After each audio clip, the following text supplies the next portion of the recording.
সিজদার রাতও ভোর হয়, নেশার রাতও ভোর হয়। হ্যাঁ, আজ রাত যে যুবক আল্লাহকে সিজদা দেয় তারও ভোর হয়, যে মদের নেশায় পড়ে থাকে তারও কি হয়ে যায়, ভোর হয়। স্বার্থপর এই দুনিয়া যুবক, নওজওয়ান মনে রাখো, স্বার্থপর এই দুনিয়া কারো কথা মনে রাখে না, কারো জন্য থেমে থাকে না। আমি এই পরশুদিন দেখছি, গতকালকের আগের দিন সকাল 6:30 বাজে আমি আমার বাজারে, ময়নামতি সাবের বাজার, ওইখানে দেখছি একটা হাইয়েস্ট গাড়ি একটা ট্রাকের মুখোমুখি হইয়া, হাইয়েস্ট গাড়িটার ড্রাইভারটা জাগাত তারে বাইরে করছে টাইম না হেসরাইয়া, কিছুক্ষণের মধ্যে লোকটা মারা গেছে। আমি একটা জিনিস খেয়াল করছি, অনেকক্ষণ তাকাইয়া আমার সাথে ড্রাইভারের আমি বললাম, কি স্বার্থপর এই দুনিয়া, একটা গাড়ি কেউ তার জন্য থামলো না, কারো হাতে সময় নাই, সবাই হরন দিয়া সাইড করে এমনে হেমনে করে সব চলে যায়, কোনো ড্রাইভারও থামে না বন্ধু, যে একটা লোক তো মরে গেছে, আরে মরে গেছে, তুই মরে গেছ, আমার হাতে সময় নেই। এই জন্য স্বার্থপর এই দুনিয়া, বড় স্বার্থপর, হয় কারো জন্য থামে না, কারো কথা অপেক্ষা করে না। চলতে তোমার কথা কেউ মনে রাখবে না। তুমি যদি নষ্ট হয়ে যাও, তুমি যদি কবরে আযাব হয়, তোমার যদি জাহান্নামের আগুন তোমারে পুড়তে হয়, আল্লাহর কসম বন্ধু, তোমার পতন তুমি করে দিলা, নিজেরে নষ্ট তুমি করে দিলা, শেষ পর্যন্ত দেখবা কেউ তোমার কথা মনে রাখবে না। এই পৃথিবী ধোঁকা, ধোঁকা। চলো এই জন্য আল্লাহর দিকে ফিরে আসি।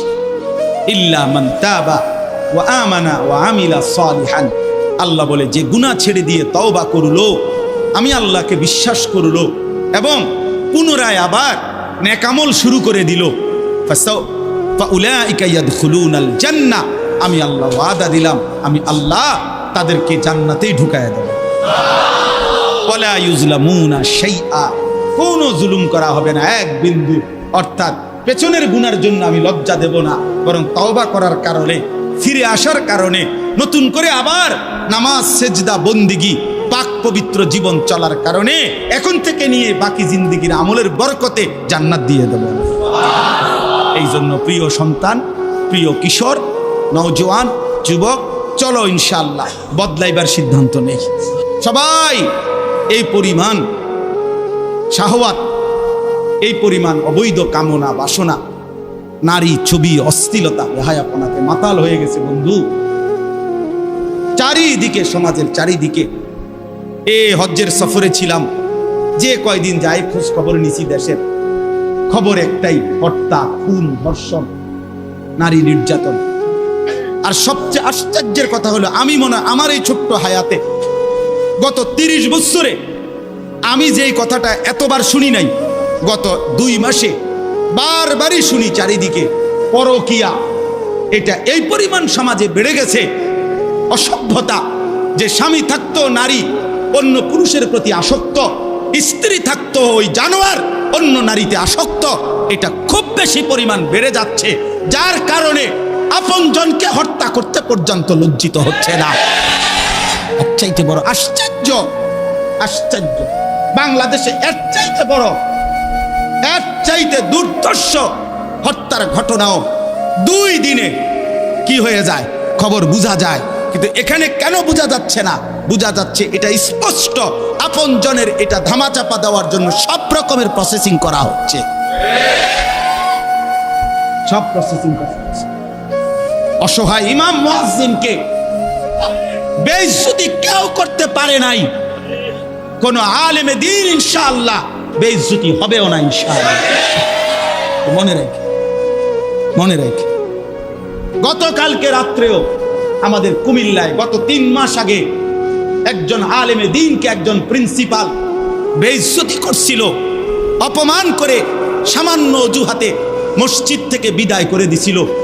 ওই কলেজের ছেলেরা গতকালকে রাত্রে ওই মসজিদের ভিতরে ঢুকাইয়া 9 ঘন্টা আটকাইয়া তারে, তার হাতে ছাত্রদের উপস্থিতিতে তারে পদত্যাগ পত্র দিয়া ঘাট ধরে কলেজ থেকে বের করে দিছে।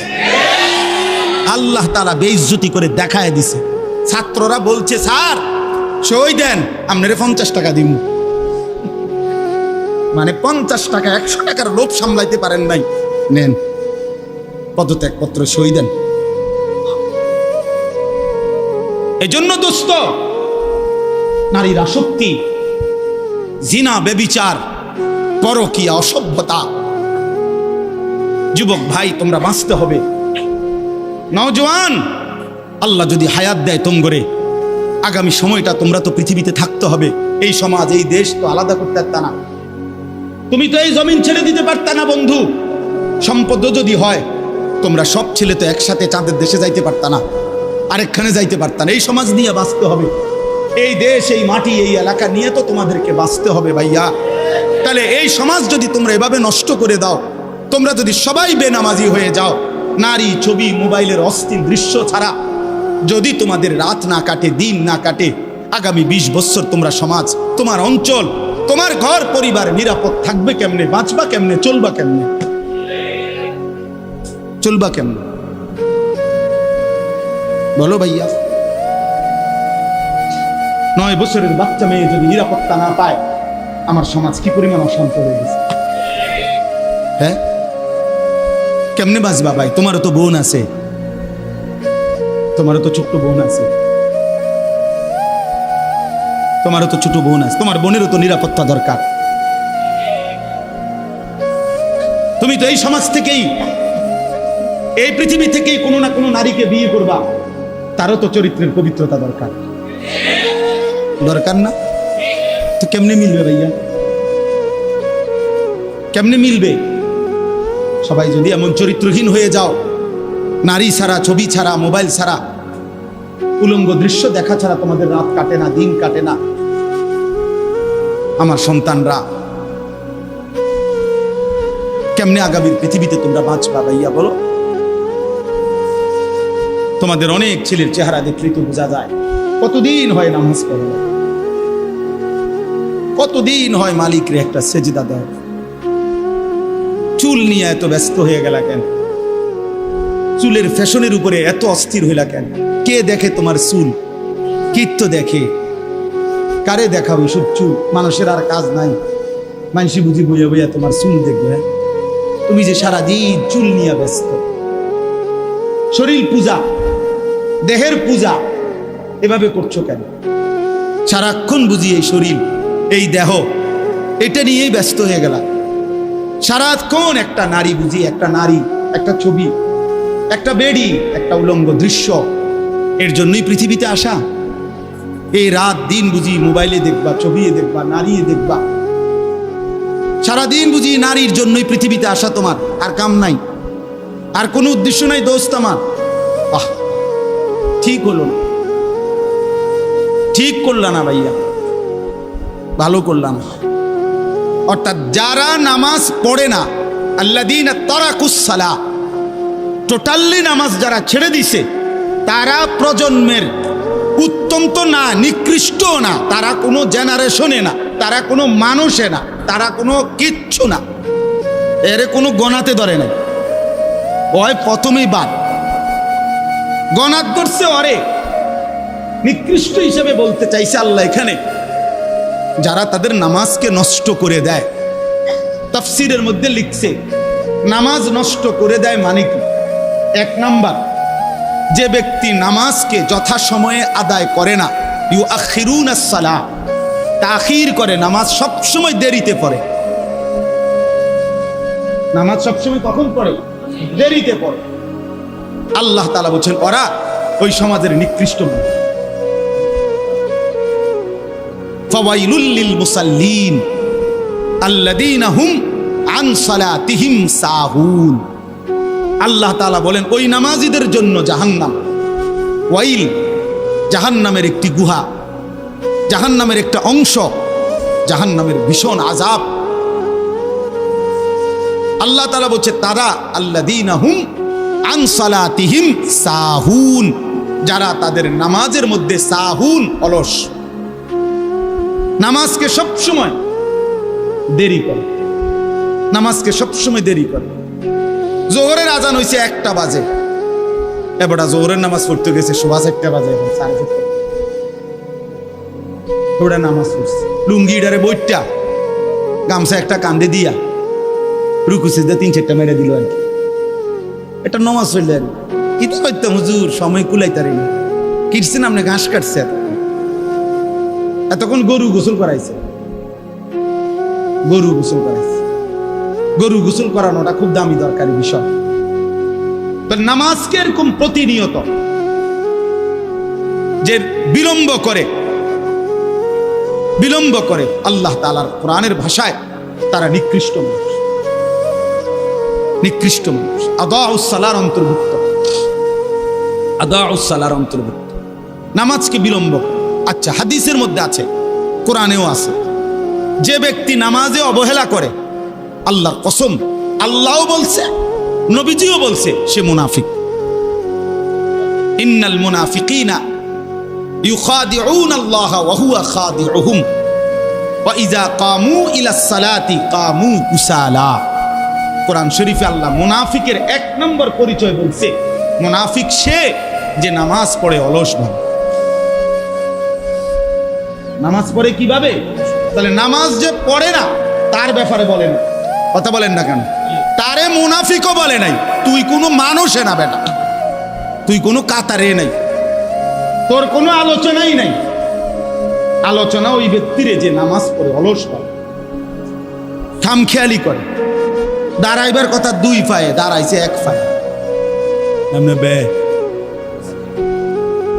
বুঝেন? অলস নামাজের। রাসূলুল্লাহ সাল্লাল্লাহু আলাইহি সাল্লাম বলছেন, তিলকা সালাতুল মুনাফিক, ওই নামাজ মুনাফিকের নামাজ। ইয়ারকুবু হাত্তা তাগরুবা শামস, আসরের নামাজ না পড়ে যে অপেক্ষা করতেছে, অন্য কাজে ব্যস্তছে, এরই মধ্যে সূর্য ডুবে যাচ্ছে, সূর্য ডুবার কাছাকাছি। হাত্তা কানাত বাইনা কারনাই শয়তান, সূর্য ডুবার সময়ে শয়তান তার দুই শিং সূর্যের পাশে বাড়াইয়া দেয়। আল্লাহ নবী সাল্লাল্লাহু আলাইহি সাল্লাম বলেন, কামা ফানাক্কারা আরবাআন, সূর্য ডুবে যায়, এই সময় ওই আসরের নামাজের জন্য দাঁড়াইয়া 4 রাকাতে যেন 4টা ঠুক্কর মারছে। লা ইয়াযকুরুল্লাহ ইল্লা কালিলা, ঠিক মতো তাসবিহগুলো নামাজের আদায় করে নাই। রাসূল বলছে 3 বার, ওইটা মুনাফিকের নামাজ, মুনাফিকের নামাজ, মুনাফিকের নামাজ, মুনাফিকের নামাজ। তোর মতো নিকৃষ্ট নির্লজ্জ বেহায়া আল্লাহর জমিনে তো কোনো কুত্তাও হয় না, কোনো কুত্তাও তো এরকম হইতে পারে না। কুত্তাও যদি আল্লাহ তাআলা সেজদার হুকুম দিত তো সে দিত, তাকে তো আল্লাহ সেজদার হুকুম দেয় নাই, এই জন্য সে সেজদা দেয় না। তুমি নাফরমানের তো আল্লাহ সেজদার হুকুম দিছিল, দিলা না কেন? তোমার তুলনা তো জানোয়ারের সাথেও হয় না। এই জন্য তো আল্লাহ বলছে বালহুম আদাল, ওই জানোয়ারের চাইতে নিকৃষ্ট। ওর উদাহরণ নাই, ওর তুলনা কুকুরের সাথেও না, ওর তুলনা শুকরের সাথেও না। আল্লাহর কোন সৃষ্টির অন্তর্ভুক্ত না। বলো মিয়া, এত বিবেকহীন কেমনে হইলা? আফা হাসিবতুম আন্নামা খালাকনাকুম আবাসান, কি ভেবেছো বান্দা আমি তোমাকে অনর্থক বানিয়েছি? তোমাকে আমি একদিন, আমি আল্লাহ 1 সেকেন্ডে চাইলে পারি, কুন ফায়াকুন, আমি হও বললেই হয়ে যায়। সেই আমি 9 মাস কেন লাগাইলাম? 9 মাস লাগাইলাম। আরে বলো কি বান্দা, নিজ হাতে খালাকতুহু বিয়াদিয়া, আল্লাহ বলেন আমি আমার নিজ কুদরতি হাতে আমার বান্দাকে আমি বানাইছি, আমি বানাইছি। বড় যত্ন করে 1 ফোঁটা নাপাক পানির মধ্যে এত চমৎকার ডিজাইন পৃথিবীর কেউ কল্পনাও করতে পারে না। ইন্না খালাকনাল ইনসানা মিন নুতফাতিন আমশাজ, বীর্যের 1 ফোঁটা থেকে আমি আল্লাহ তাআলা মানুষকে বানিয়েছি। এত সুন্দর চমৎকার নাক কান ডিজাইন। কোন পানির 1 ফোঁটার উপরে, 1 ফোঁটা পানির মধ্যে কেউ কোনো ডিজাইন করুক, কি দিয়ে করবে? পানির উপরে ডিজাইন করে কেমনে? আবার রব্বুল আলামিন বলে সেই পানির নাপাক ফোঁটা দুর্গন্ধযুক্ত, আমি তার মধ্যে এমন সুন্দর একটা ডিজাইন করেছি।